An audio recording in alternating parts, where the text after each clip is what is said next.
Oh, can this plane please pass fast? I'm gonna be showing you guys every single book I read in 2021. I read around 15 books, which technically is not a lot, but it's a lot for me because this is the year I actually started reading. These are all the books. Let's get started. I'm gonna go in order from when I started reading in January. Okay, so the first book and the book that got me into reading was We Were Liars by Lockhart. This book is about this girl, Candace, I think Sinclair. Her and her family like own a private island or visit this island every single summer, but then there was an accident and she does not remember what happened in the accident and no one wants to tell her what is going on. So during the book you kind of figure out what is happening with her. It's a whole mystery, and honestly the end of this book was a big plot twist for me. I didn't see it coming. I thought I knew what was gonna happen. Oh my gosh, the Amazon people's there. But yeah, I did not know what was gonna happen, and that was We Were Liars. The next one I read, this one was February. I was like reading a book a month for some reason. This is One of Us is Lying by Karen M. McManus. Basically, it follows 4 high school students. Well, it starts off with 5, but then there's 4 because one dies. And what they are suspecting to be murder. So these are the 4 main suspects, and you kind of just go along. You get all 4 of their perspectives. I really enjoyed this book. It was pretty good. I have not read the next one to it. I keep putting it off. It's on my TBR. As you can tell, these past 2 were mystery. This is the first like romance book I read and I didn't like it. It's Off Limits Rule by Sarah Adams.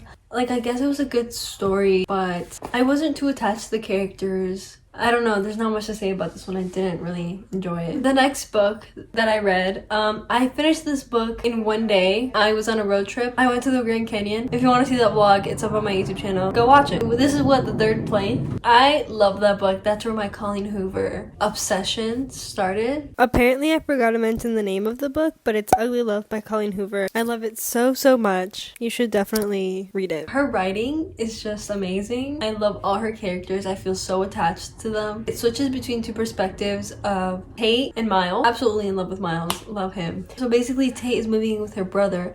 Miles is her brother's best friend, so it's brother best friend trope. Oh my gosh, that was my friend's stuff that just got dropped off. I just got a notification. Okay. Miles is just like super closed off. He's like, I don't believe in love or relationships or whatever. But like Tate kind of likes him, so there's that. You kind of get to see what happens with their relationship. Okay, the next book I read was Serenading Heartbreak by Elle. It's her first love, her childhood love, I guess you could say. It was brother's best friend trope. And then the second one, her second like love, I guess, she meets later in life in college. Her first love kind of comes back into her life, so you kind of get to see her deal with how she deals with that. I really enjoyed this book. I love both of them. It was so hard for me to be like, oh, this one, definitely this one. I actually did end up making a choice on which one I liked the most for her. Yeah, this was a really good book. I loved it. The next book I read was another Colleen Hoover book. She is genius. This one like feels so new because this is actually the one I got for Christmas, because my best friend currently has both Ugly Love and November 9th, which is why I don't have Ugly Love, but this is a copy I got for Christmas. And this is about Fallon and Ben. Basically, they meet on November 9th and they meet on the day that Fallon is going to New York and she's moving there. So basically, in this one, they make a rule where they cannot search each other up on social media. They have tasks for each other to do before they meet each other again at the same place at the same time on November 9th. And it's so cute. You get to see this progress. Like, you don't get to see any of their lives in between the November 9th. You just get to hear about it every November 9th that they meet up. Except if you know Colleen Hoover, you know there's a plot twist. So there's a big plot twist in this one. And for some reason, I always finish her books in public. Like, I can never be alone when I finish them, which is probably for the best. Otherwise, I'd be bawling my eyes out. But yeah, that's November 9th by Colleen Hoover. Love it. This next book is The Silent Patient by Elle. I cannot pronounce his last name. I don't know, but great author. This book played mind games with me the whole time I was reading it. Not the whole time. The end did. Because I thought I knew everything. This is usually what happens with these types of books. I know everything. Like, no. I think I know everything, and then the plot twist comes and I'm like, everything I knew was a lie. My life is a lie. So this book is about the psychotherapist searches out for a patient named Alicia Bernson, and basically what happened with her. Alicia shot her husband 5 times in the face. And this is where this all gets started. Because after that happens, she does not speak a word to anyone for years. And that's what the psychotherapist is trying to figure out, why she does that. Like I said, big plot twist. I love this book. It had me, I could not read another book for days. I had to process this one. The next book I read is a classic, kind of. The Boy in the Striped Pajamas by John Boyne. This book, I cried. This book made me cry. It's about World War II and the concentration camps specifically. It just breaks my heart because you kind of see it through an 8-year-old's perspective. Yeah, you see it through an 8-year-old's perspective, and it just hurts my heart that that actually happened, even though this is fiction, but based on real events. Not real.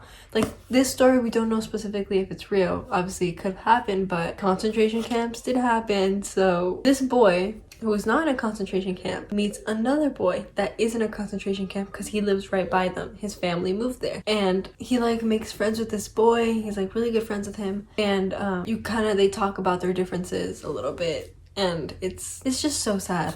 But definitely give it a read. The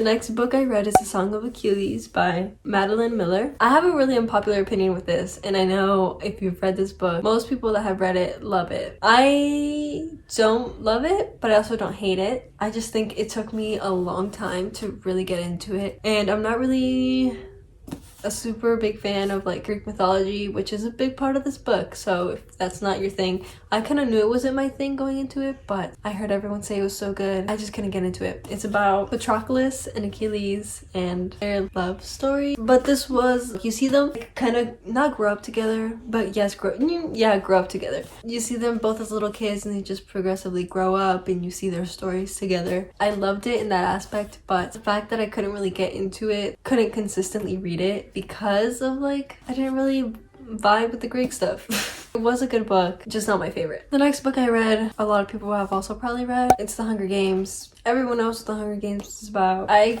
don't really feel like explaining this one. Mostly everyone knows what it's about. Next book I read was Woman in the Window by AJ Finn. Genius book.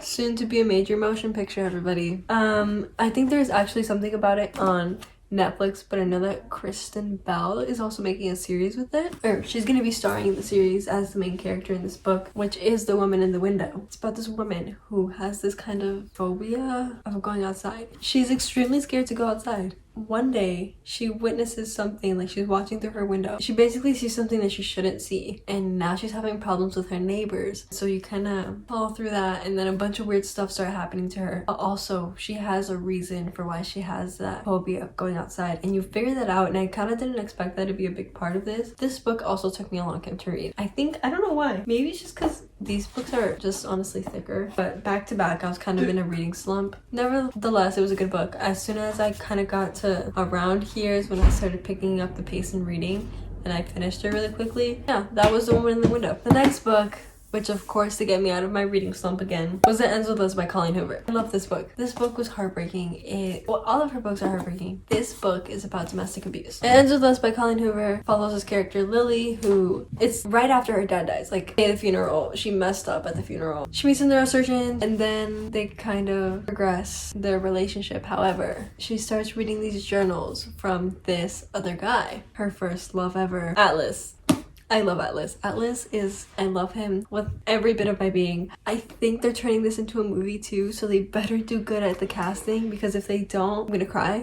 But basically she starts reading these journal entries from when she was younger, when she had just met Atlas and stuff, and it's so cute. Just go read it. This next book is a book that was on my TBR since January, since I finished We Were Liars. It's by Lockhart, and it's Genuine Fraud. This book goes backwards. Let me show you. It starts on chapter 18, and progressively it goes down. However, you do get a chapter 19 at the end to kind of tie it all together with a knot. This book was really trippy for me. Like it slowly put the pieces together of what was happening, because you know what happened in the chapter before, and then you're reading the next chapter, so this chapter happened before this chapter. It was very interesting to read. It was an interesting way of writing.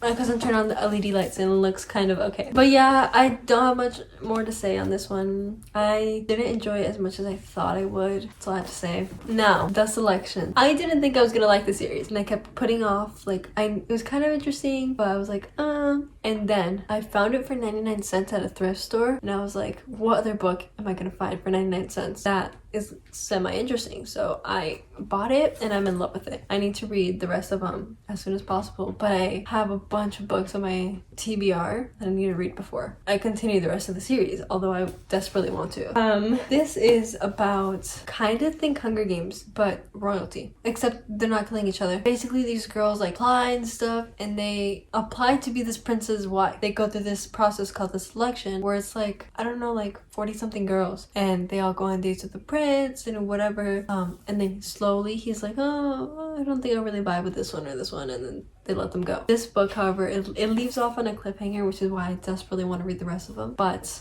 it was really interesting. I know it seems like I didn't seem like the person to kind of read fantasy, but this one's good. I like it. It felt one way and then it went the other. One way or another. I'm gonna get you one way or another. The next book is The Deal, which I read on my Kindle, which is why I don't have a book. I started reading the Off-Campus series. I'm taking a break to read The 7 Husbands of Evelyn Hugo and The Love Hypothesis. I really wanted to finish those before I made this video, but I didn't finish them. So here we are. The Off-Campus series is a hockey romance. They're all connected. It's a big friend group. No, it's not a friend group. Players on a hockey team that you kind of get to see. Hannah bumps into Garrett. Hannah has a good grade. Garrett does not. Garrett needs a tutor. Garrett asks Hannah. Hannah says no. And so he's just trying to like get her to tutor him until finally they come to an agreement on why she should tutor him, but you have to read the book to find out what that agreement was. And that was The Deal by Elle Kennedy. Another Mistake by Elle Kennedy, second one in the Off-Campus series. I don't know how to explain this one without giving away anything from the other book, the first book in the series. So if you're interested in the first book, just read that one and then go from there. But I really recommend the Off-Campus series. That was basically all the books I read in 2021. If you stayed all the way to the end, thank you so much. Oh, let me know if you're planning on reading any of the books that I recommended or if you read them. I would like to hear your opinions on it. Message me, DM me on Instagram. It's in the description. But anyway, yeah, that's basically it. I'll see you guys in my next video. Bye. Get all the books.